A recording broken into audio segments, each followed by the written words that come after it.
Hola, muy buen día. Les doy la bienvenida a una edición más de Etios Analiza, donde junto a personas invitadas especialmente profundizamos los diferentes fenómenos, problemáticas y otros temas que van cobrando relevancia a lo largo del semestre.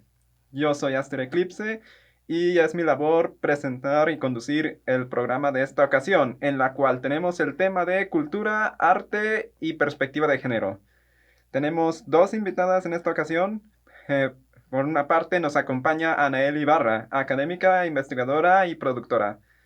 Es codirectora de Extopia, foro muestra de cine LGBTIQ+, e integrante del colectivo de mujeres cineastas Mujeres Lab. Se desempeñó como coordinadora del eje de trabajo Género y Tecnologías en el Laboratorio de Medios y Tecnologías del RULE en la Secretaría de Cultura de la Ciudad de México. Ha impartido docencia en la Universidad Autónoma de la Ciudad de México, en la Universidad Iberoamericana y en la Universidad de La Habana. Se ha desempeñado como editora y gestora editorial para publicaciones sobre arte, cine y literatura, y actualmente pertenece a la Coordinación de Formación e Investigación de Moira, Narrativas en Tránsito, un espacio de investigación y creación experimental sobre narrativas transmedia en ITESO. Muchas gracias, Aneli, por aceptar nuestra invitación. ¿Cómo estás ahora? ¿Cómo te encuentras? Muy bien, gracias, Eclipse. A ustedes más bien por invitarme. Muy bien. Y, y también, por otro lado, nos acompaña Fabiola Núñez, licenciada en Ciencias de la Comunicación por el ITESO. Cuenta con la especialidad en Políticas Culturales y Gestión Cultural y la maestría en Restauración de Sitios y Monumentos por la Universidad de Guanajuato. Ha colaborado en proyectos de difusión y conservación del patrimonio cultural, tanto de manera independiente como para instituciones públicas. Actualmente coordina la licenciatura en Gestión Cultural del ITESO, en donde imparte los cursos Observatorio de la Gestión Cultural y Gestión del Patrimonio Cultural y Natural. Es colaboradora de este observatorio en el programa de investigación Transformaciones Contemporáneas en la Gestión de las Artes. Muy bien, Fabiola, igualmente gracias por aceptar nuestra invitación a este programa. ¿Cómo estás? ¿Cómo te encuentras? Muy bien, muchas gracias. Buenos días. Excelente. Entonces, com- comenzamos con nuestras preguntas de este programa, donde la primera pregunta que les hacemos es, ¿por qué es importante hablar de género cuando hablamos de la cultura? ¿Empiezo? Bueno, yo creo que es muy relevante justo por la desigualdad que existe entre el acceso, por ejemplo, a los puestos, el reconocimiento y visibilización del trabajo que hacen las mujeres en la cultura, ¿no? Por eso a mí me parece que es súper importante y relevante seguir colocando el tema desde una perspectiva de género, ¿no? Eh, en incluso los discursos son menos reconocidos cuando son propuestos desde una mujer, ¿no? Entonces, por eso, bueno, yo diría por ahí. Pues yo coincido totalmente. O sea, creo que la necesidad de hablar de género desde la cultura, suponiendo que estamos entendiendo lo mismo por cultura, todas las que estamos acá, tiene que ver con reconocer que hay pues una estructura jerárquica que implica desigualdades en los accesos a recursos, recursos materiales y recursos simbólicos, ¿no? Dentro de ese espacio de la cultura. Y pues que justamente a partir de esa estructura jerárquica que coloca a un grupo de un lado que está siendo beneficiado y a otro grupo que no recibe de alguna manera esos beneficios, pues es importante hablar y repensar el mundo y redistribuir esas, repensar esa estructura y sobre todo su orden jerárquico, ¿no? Y yo no hablaría solo de, incluso cuando se habla de género, de mujeres, porque el género pues incluye a una serie de sujetos, sujetas que no tienen que ver únicamente con esta relación o este orden binario, ¿no? De lo femenino y lo masculino, hombres y mujeres. Entonces, por supuesto que entra un espectro mucho más amplio, que son también personas, sujetos, sujetas, que son marginadas y lateralizadas dentro de ese contexto. Entonces, yo creo que por eso es importante hablar de género. Mm. Entonces, de alguna manera, el planteamiento que tenemos aquí es que hay un desequilibrio en el reconocimiento y en la representación, en el reconocimiento que, de artistas en función del género. Sí, claro.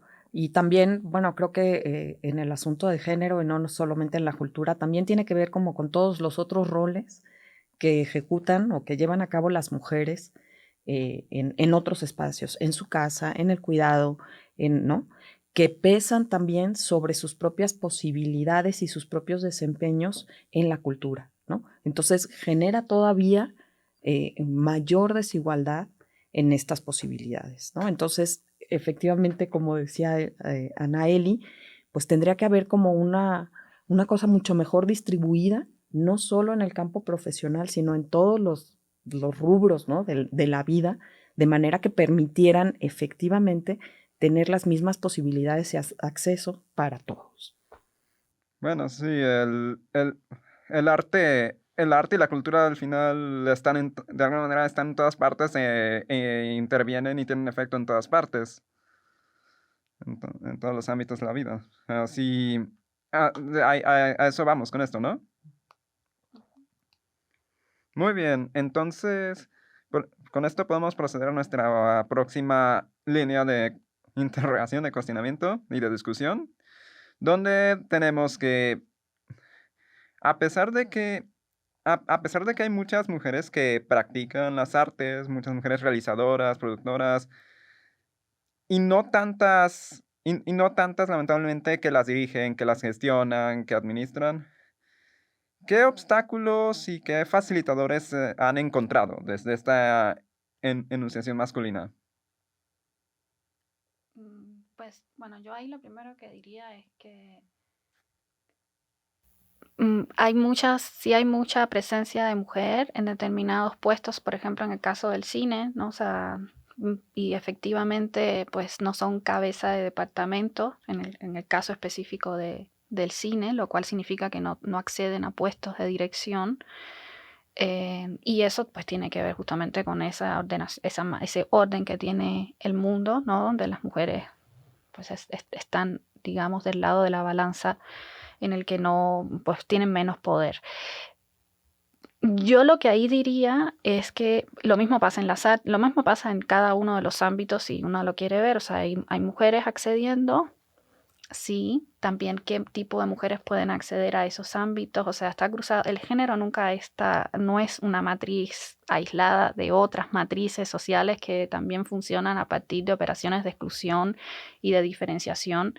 Entonces, siempre hay que pensar quiénes son las mujeres que acceden y cómo acceden, porque no es solo una cuestión de representación, sino como te decía al inicio también de acceso a recursos que son recursos materiales y que son recursos simbólicos, ¿no? Entonces, pues a veces tiene que ver con la formación de las mujeres. Por ejemplo, yo como desde la gestión pública muchas veces impulsamos espacios para la representación o espacios de visibilidad de las mujeres, y de lo que te terminas dando cuenta es que hay pocos espacios a los cuales las mujeres pueden acceder para formarse. Las escuelas de cine, por ejemplo, por eso se han implementado las llamadas cuotas, ¿no? Estas políticas afirmativas, porque había muchas menos mujeres entrando a los puestos como dirección, ¿no? Y muchas más mujeres en los puestos de producción o en los roles de producción.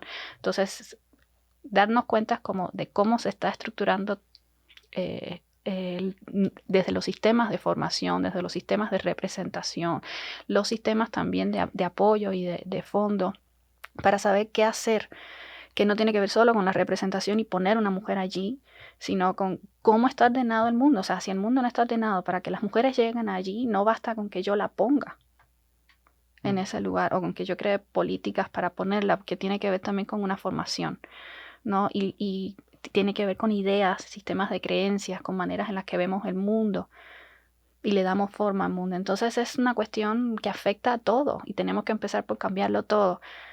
Las políticas afirmativas han sido importantes si las cuotas también han puesto a determinadas mujeres en lugares en los que a los que antes no se accedían, pero con eso no basta, es lo que quiero decir un poco para redondear, que hay que seguir haciendo un trabajo por cambiar nuestras maneras de ver el mundo, incluso las maneras en las que las propias mujeres vemos el mundo. O sea, no estamos exentas como mujeres de ver el mundo desde una perspectiva patriarcal, machista, ¿no? Entonces, trabajar en función de modificar esos sistemas de creencias es lo primero, o sea, para poder pensar luego en una redistribución de ese mundo. Y entonces, perdón, antes de proceder con Fabiola, perdón, entonces aquí la idea central de esto es que más allá de las acciones afirmativas que finalmente tienen su objetivo, eh, el planteamiento es ir al origen, a la raíz de por qué están las cosas así y que entre otras cosas puede venir, por ejemplo, desde el propio sistema educativo. Sí, sí. Y desde los propios sistemas familiares también, ¿no? O sea, desde ahí se empieza esta como reproducción de cosas, de accesos o no accesos, ¿no? A los sistemas educativos, al tiempo para educarte, para hacer, para explorar, por ejemplo, ¿no? Y que eso va pues también excluyendo de cierta manera a las mujeres, ¿no? Porque se supone que tienen que hacer unas cosas y no otras. Y entonces desde ahí, ¿no? O sea, la familia, las escuelas, la política, ¿no? O sea, la estructura en su conjunto, pues, necesitamos verla y lograr otros arreglos que permitan condiciones más parejas pues, para todos, ¿no? Hay muchas y bueno, para mí un elemento clave, por supuesto, tiene que ver con las políticas, ¿no? O sea, si generas políticas que permitan accesos a las mujeres, que permitan espacios para las mujeres, pues entonces vas promoviendo que eso vaya sucediendo, ¿no? Pero lo tienes que cambiar o se tiene que cambiar desde las familias, desde nuestras propias relaciones también, ¿no? Entonces, por ejemplo, si a una mujer desde su ámbito familiar le, le señalan desde una perspectiva, desde una perspectiva machista, le señalan en qué campos o en qué roles se debería o no desempeñar, digamos. Desde ahí predispone el hecho de que a lo mejor no acabe formándose en un dado campo o acabe ocupando un dado rol, un dado puesto que de otra forma probablemente sí lo habría hecho. Sí, por supuesto, digo, así contando las intimidades. Por ejemplo, en casa de mis papás, una de mis tías fue asignada para cuidar a mis abuelos, ¿no? Y ella no tuvo posibilidades, o sea, terminó su educación básica y hasta ahí, porque ella tenía que estar en la casa cuidando a sus hermanos y luego al cuidado de los padres. Y entonces de ahí ya no tuvo acceso ni posibilidad de nada, ¿no? O sea, sus consumos en todo caso cultural, pues era en espacios de ocio o en otro sistema, no en una posibilidad real de ella estar ahí.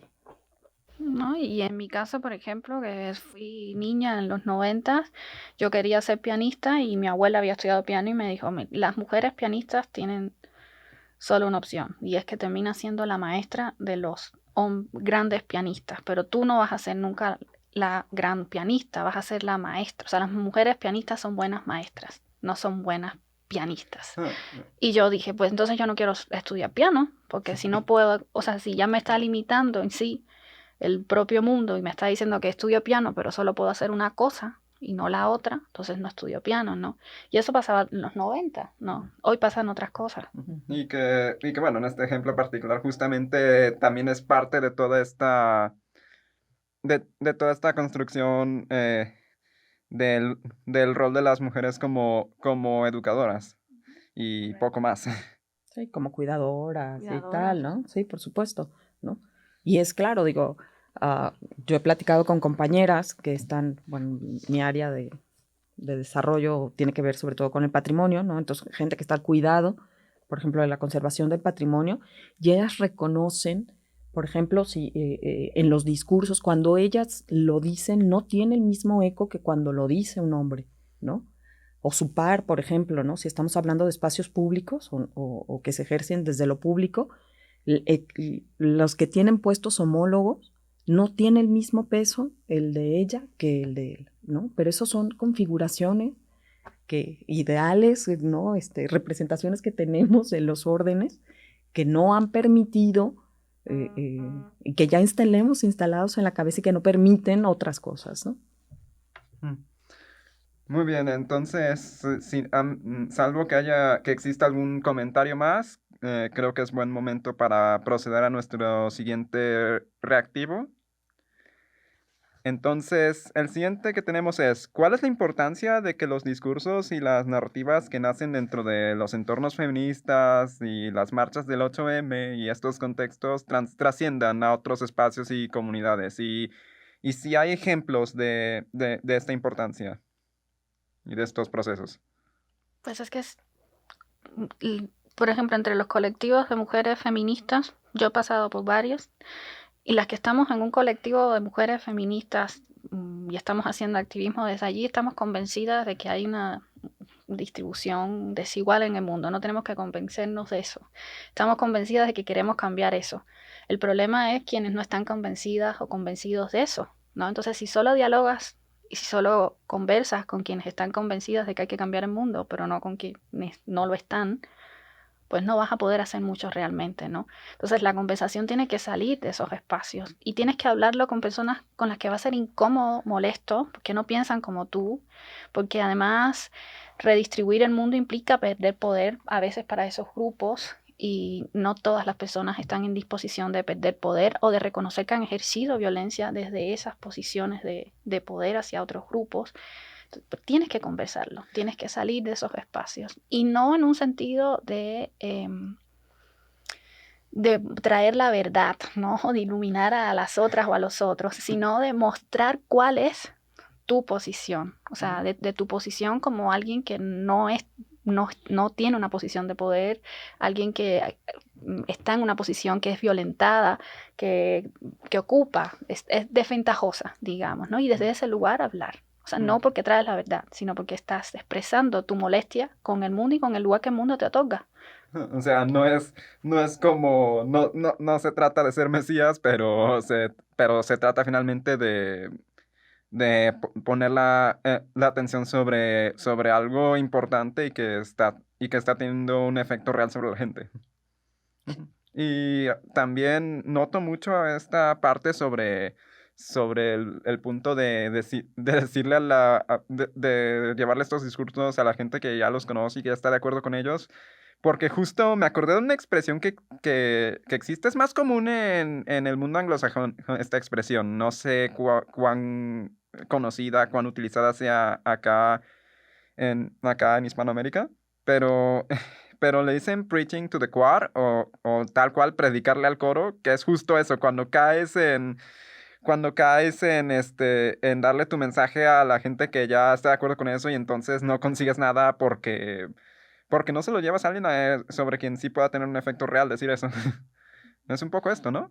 Sí, es así. Y también incluso dentro de los propios colectivos feministas no todas pensamos igual sobre o sea, cómo llevar a cabo un proceso de cambio, qué cosas hacer, qué debería cambiar, qué no debería cambiar. O sea, no estamos de acuerdo y no tenemos que estar de acuerdo. O sea, no es necesario que todas estemos de acuerdo y pensemos igual. Es necesario que nos articulemos en función de las demandas que tenemos y que las podamos enunciar, o sea, enunciarlas incluso frente al Estado, que es un actor importante, ¿no? Por ejemplo. Ya o sea, que las diferencias no obstruyan la búsqueda de un objetivo común. Pues sí. Mm, Bueno, ¿y Fabiola? Sí, no, bueno, a mí me parece como muy relevante porque en México, en nuestro país, pues las que han sido las resistencias han sido las mujeres. Ellas han sido las que han encabezado como todos estos movimientos de resistencia que han posibilitado, o esta trascendencia, digamos, de los propios diálogos a los interiores de las colectivas, por ejemplo, pues es que miremos de otras formas, que miremos cosas que no habíamos estado mirando o que hemos estado normalizando, ¿no? Hay cosas que de repente en la vida cotidiana uno no se detiene y cuando estas experiencias vividas de otra manera se comparten, pues entonces uno entiende otras cosas, otras dimensiones, ¿no? Esta idea de los micromachismos, por ejemplo, ¿no? Que de repente pues uno los repite como si eso fuera una cosa inocua, pero no lo es, ¿no? O sea, entonces, bueno, estas propuestas que se han hecho desde los grupos feministas me parecen muy importantes en ese sentido, ¿no? Tú hablabas de compartir, por ejemplo, yo sigo una colectiva que se llama Restauradoras con Glitter, que me parece súper bonitas porque ellas son profesionistas dedicadas a la restauración de monumentos y les tocó o les dieron la indicación que limpiaran las pintas que se hicieron en el Ángel de la Independencia, ¿no? Y entonces ellas decían, pues, ¿cómo vamos a limpiar esto, no? Y cómo no se va a documentar esto, es decir, es volver a callar, pues, las voces de las mujeres que no han encontrado como esta resonancia y que no se han resuelto, pues, lo que ellas están solicitando, ¿no? Entonces ellas no intervinieron, por el contrario, promovieron que primero se documentara todas estas pintas antes de que se borraran, ¿no? O sea, Un poco combatir la censura. eh, sí, pues sí es combatir la censura, pero es no callar las voces, no permitir que estas manifestaciones que se hacen, ¿no? Estas acciones o estos discursos que ya son de por sí muy difícil colocar en la agenda pública, pues los acabes otra vez, pues sí, ¿no? Cerrando, callando, ¿no? ¿no? Pues bueno, ¿cómo puedes seguir ese discurso en el espacio público? Por ejemplo, ellas lo que hicieron fue documentar documentar a través de fotografías, a través de videos, todas las pintas antes de borrarlas, ¿no? Para que eso siguiera ahí, ¿no? Pues sí, ¿no? Como una cosa que desaparece, ¿no? Que le echas agua y ya se fue. O la pregunta al revés, o sea, ¿qué lugar tienen las mujeres en el mundo? ¿Qué es más importante, conservar un monumento que atender a las pintas? O sea, las pintas tienen que ver con mujeres que están desapareciendo, mujeres que están siendo violadas, mujeres que matan, mujeres que secuestran, mujeres que viven, o sea, violencia todos los días. Entonces, ¿cómo es más importante un monumento que escuchar, pues, todas esas violencias que están viviendo las mujeres? ¿No? Y que pasan desde el Estado hasta la familia, o sea, todas las instituciones que hacen parte de una sociedad. Mm. Muy bien, muchas gracias. Se nos termina el tiempo, entonces creo que este es un buen momento para dar cierre a nuestra edición de hoy de Etios Analiza. Muchas gracias muchas gracias a Nelly y Fabiola por aceptar la invitación, por darnos su tiempo. Y bueno, pues de aquí hemos recolectado mucha información interesante sobre, sobre la manera en que la industria de la cultura y el arte en la esfera no hay un imbalance en la manera en la manera en que se reconoce, se representa, se da oportunidades según el género y factores relacionados como la sexualidad, por supuesto. Y, y cómo, y cómo finalmente este tema de las mujeres en los puestos, digamos, directivos, administrativos y demás, no es, sí hay un tema de acciones afirmativas, pero finalmente que se tiene que ir a la raíz, que puede estar en la cultura, en los ámbitos familiares, en el sistema educativo. Entonces, que desde ahí hay que desmontar eso para cambiar el contexto. Y bueno, y hemos visto la importancia de que estos discursos y estas narrativas y todos estos mensajes con perspectiva de género trasciendan a varios espacios y a varias comunidades, que es no solo predicar ante el coro, sino también aunque va a ser incómodo, aunque va a crear tensión, llevar esos discursos al- hacia afuera, hacia el mundo exterior en general y hacia personas que probablemente que no están de acuerdo con eso ahora mismo o que tienen mucha ignorancia sobre el tema y que probablemente van a resistir porque tienen que reconocer las maneras en las que han alimentado el status quo, estas estructuras, estos sistemas, ¿no? Entonces, muchas gracias por todo, muchas gracias por venir y por compartirnos toda esta información. Gracias a ustedes por la invitación. Como un último punto, si lo desean, nos gustaría que nos dieran alguna recomendación de perfiles en redes, periodistas, películas, podcasts, que nos ayuden a seguirnos informando de manera crítica sobre los procesos electorales y políticos en general que van en curso. Pues yo soy parte de un colectivo que es Mujeres Lab, que ahora mismo está celebrando en Ciudad de México el quinto.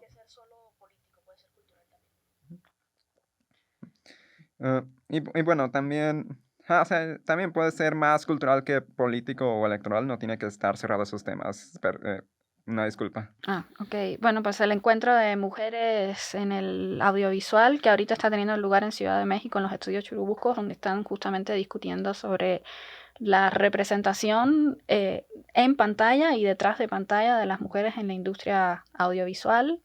Hay muchas colectivas de mujeres dentro de la industria audiovisual ahorita organizándose y creando alianzas también con las instituciones del gobierno, ¿no? Para poder facilitar la gestión de políticas que de alguna manera intervengan en ese orden de desigualdad. Entonces, la gremia es una de ellas que está llevando toda una gestión importante con el IMCINE en Ciudad de México.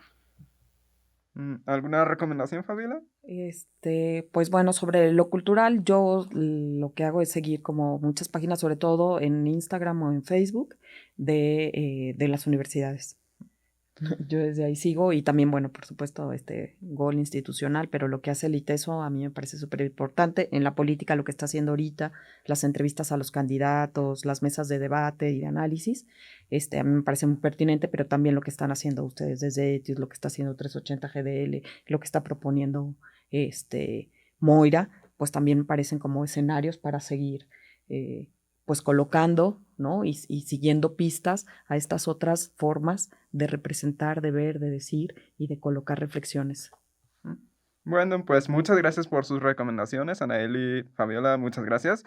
Muchas gracias también a nuestra audiencia. Les recordamos que nos pueden seguir en nuestros perfiles de Instagram, Facebook, X y YouTube para que puedan seguir el resto del contenido que en Etius preparamos para ustedes. Yo soy Aster Eclipse y, y nos vemos, les esperamos, nos esperamos con entusiasmo en la próxima edición de Etius Analiza.